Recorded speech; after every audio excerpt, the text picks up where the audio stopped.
अभी हम एक साधारण सा एग्जाम्पल देते हैं। अभी हमारे करैया में भैया एक शराब की दुकान खुली, 1 महीने हुए होंगे, मुश्किल से 2 महीने, अभी फिर से शुरू हुआ काम। वहां पे आप चले जाइए, जैसे ही आप मतलब निकलेंगे 7 बजे के बाद, तो महिलाओं का ये आदत, मतलब महिलाओं के अंदर ये भरा हुआ है कि हम उस गेट से बाहर नहीं जा सकते, इधर से आना नहीं है। 5 किलोमीटर घूम के मेन रोड आती है, लेकिन वहां से नहीं जाती है। कोई भी ना छोटा बच्चा जा पाता है उस साइड, क्योंकि सबको डर लगता है। यहाँ कम से कम 40-40 लोग वहां बैठे रहते हैं, 15-15 लोगों का ग्रुप बना के बैठे रहते हैं, और कमेंटबाजी के अलावा डेली की लड़ाई झगड़े होते हैं। हमने आवेदन भी एक बार दिया कलेक्टर महोदय को, लेकिन उस पर भी कुछ कार्रवाई नहीं हुई।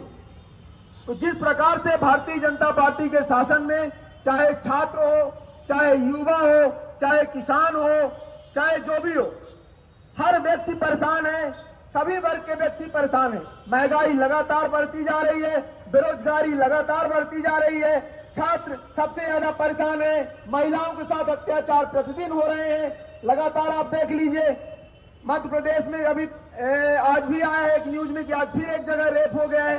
तो आप जब भी सुबह देखते हैं न्यूज, तो यही आता है कि आज छात्राओं के साथ या महिलाओं के साथ लगातार अपराध हो रहे हैं। उसके बाद भी पुलिस प्रशासन सोया रहता है। घटनाएं होती हैं, हमारे गुड़ में छात्रा के साथ घटनाएं हुई, और 3 दिन तक उस घटना को छुपा के रखा गया। घटना को छुपा के इसलिए रखा गया कि मोहन यादव जी का रीवा में कार्यक्रम था, किसी प्रकार से हल्ला ना हो और शांतिपूर्वक सब समझौता करा दिया जाए। जिस प्रकार से हमारे विधायक अभय मिश्रा जी ने कहा था कि दबाने का काम करते हैं, कई घटनाएं हुई। तो भारतीय जनता पार्टी के शासन में समझौते का काम होता है। समझौता किया जाता है, जब अपराध हो जाते हैं दोनों पक्षों को बैठा के थाने में समझौता किया जाता है। लेकिन अब जो घटनाएं लगातार भारतीय जनता पार्टी के शासन में हो रही है और हर वर्ग परेशान है, तो हम अपने जिला अध्यक्ष आदरणीय राजेंद्र शर्मा जी के नेतृत्व में हम हर प्रकार से इस लड़ाई को लड़ने को तैयार हैं। आज दीपावली है, आह्वान था कि कांग्रेस पार्टी दीपावली नहीं मनाएगी, तो निश्चित रूप से हम दीपावली नहीं मनाएंगे, और कांग्रेस पार्टी के साथ कंधे से कंधा मिलाकर हम सभी छात्र युवा साथी खड़े रहेंगे। और इन घटनाओं के, पुलिस प्रशासन को इन घटनाओं पर रोक लगाना चाहिए। जिस प्रकार से ये पुलिस प्रशासन केवल और केवल मंत्री जी के इशारे पर काम करने का काम करते हैं, हमने कई बार मांग किया। आप सब जानते हैं टीआरएस कॉलेज में गोलीकांड होते रहते हैं। एक चौकी की मांग हुई, चौकी नहीं खुली। ये घूमने वाले स्थान जितने भी हैं, चाहे आप पूर्वा फाल ले लीजिए, चाहे आप खंडो ले लीजिए, चाहे आप जहां घटना हुई भैरवनाथ मंदिर, यहाँ पे एक चौकी की आवश्यकता है। लेकिन ये घटना होती रहती है, किसी को भी इस चीज का प्रभाव नहीं पड़ता। प्रशासन एकदम से सोया हुआ है। हमारे मंत्री जी केवल और केवल पहले भी फीता काटने का काम किया करते थे, आज भी फीता काटने का ही काम करते हैं। हमारा निवेदन है आदरणीय डिप्टी सीएम जी से कि आप ये दिखावे का फीता काटना बंद करिए, और जो रीवा की जमीन बेचने का काम करते हैं इसको बंद करिए, और आप उस पर ध्यान दीजिए। जो महिलाएं परेशान है, महिलाओं का बाहर निकलना मुश्किल हो गया है।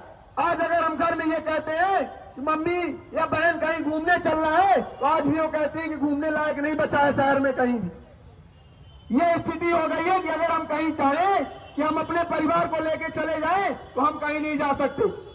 हर व्यक्ति के अंदर डर है, हर परिवार में डर है कि हम भारतीय जनता पार्टी के शासन में सुरक्षित नहीं है। लाडली बहनाओं को ये 1200-1500 रुपए देने का लालच देते हैं, छात्राओं को 1200-1500 रुपए देने का लालच देते हैं, लेकिन उन बहनाओं की जिनकी आबरू लुट गई, उनका जिम्मेदार कौन है? 1200 रुपए के जिम्मेदार तो आप हुए, तो फिर इनके घटनाएं होती है। यह शर्म का विषय है कि 7 विधायक है भाजपा के, एक सांसद है हमारे जो केवल और केवल सफाई कर्मचारी का काम करते हैं हमारे रीवा में। क्या कोई भी विधायक या सांसद उस बच्ची के घर जाकर, हमारी बहन के घर जाकर किसी ने भी उसका हाल चाल जाना, या किसी का मुंह खुला, या कोई भी प्रशासन को कार्रवाई करने के लिए नहीं कहा? तो हमारी बहन परेशान है, छात्र परेशान है, युवा परेशान है। जब हर वर्ग परेशान है तो खुश कौन है? क्या महिलाओं को 1200 रुपए देकर उन्हें क्या बताना चाहते हैं? आज दीपावली है, आज कांग्रेस पार्टी गुड़ में जो घटना हुई, जो महिलाओं के साथ लगातार अभद्रताएं हो रही हैं, उन सब विषयों को लेकर हमारे जिला अध्यक्ष आदरणीय राजेंद्र शर्मा जी के नेतृत्व में हम सब बैठे हुए हैं और आगे भी जिस प्रकार से निर्देश होगा और जिस प्रकार से हमें निर्देशित किया जाएगा, निश्चित रूप से हम खड़े रहेंगे।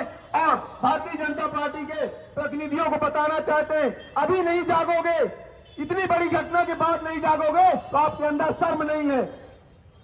हमारे सांसद जी केवल और केवल लेटरिन बाथरूम साफ करने के लिए सांसद बने। शर्म आती है हमको बताने में कि रीवा में हमारे ऐसे सांसद हैं जो केवल सफाई कर्मचारी में काम करते हैं। हमारे सफाई कर्मचारी में और सांसद में कोई फर्क नहीं रह गया है।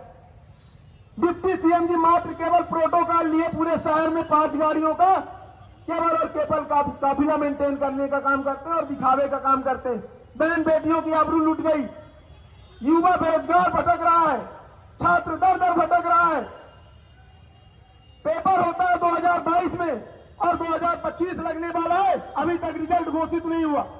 आप चाहे एमपीपीएससी का ले लीजिए, चाहे पीएनएसटी का ले लीजिए, चाहे ये अभी अतिथि शिक्षकों का चल रहा है। अतिथि शिक्षक बेचारे 2 साल से फॉर्म भरे हुए हैं, अभी तक उनको किसी भी प्रकार से स्कूल नहीं दी गई।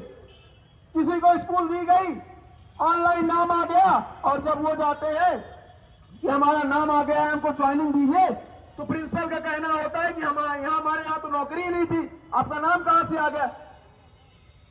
हर वर्ग परेशान हो चुका है। भारतीय जनता पार्टी के शासन में युवा सबसे ज्यादा परेशान है, महिलाएं सबसे ज्यादा डरी हुई है, छात्राएं सबसे ज्यादा डरी हुई है। आखिर इनको बहन बेटियों के नाम पे अगर नहीं जाग रहे भारतीय जनता पार्टी के प्रतिनिधि, तो ये मान लीजिए कि इनकी शर्म नहीं आ रही है इनको, और ना इनको आने वाली है। जो हमारी बहन के साथ घटना हुई है, जब तक न्याय नहीं मिल जाएगा, कांग्रेस पार्टी के आह्वान में हम लड़ाई लड़ेंगे और लड़ाई लड़ते रहेंगे। चुप नहीं बैठने वाले हैं। अभी हमारा कार्यक्रम आज 31 तारीख है, 1, 2, 3 तारीख को भी लगातार धरना प्रदर्शन चलेगा।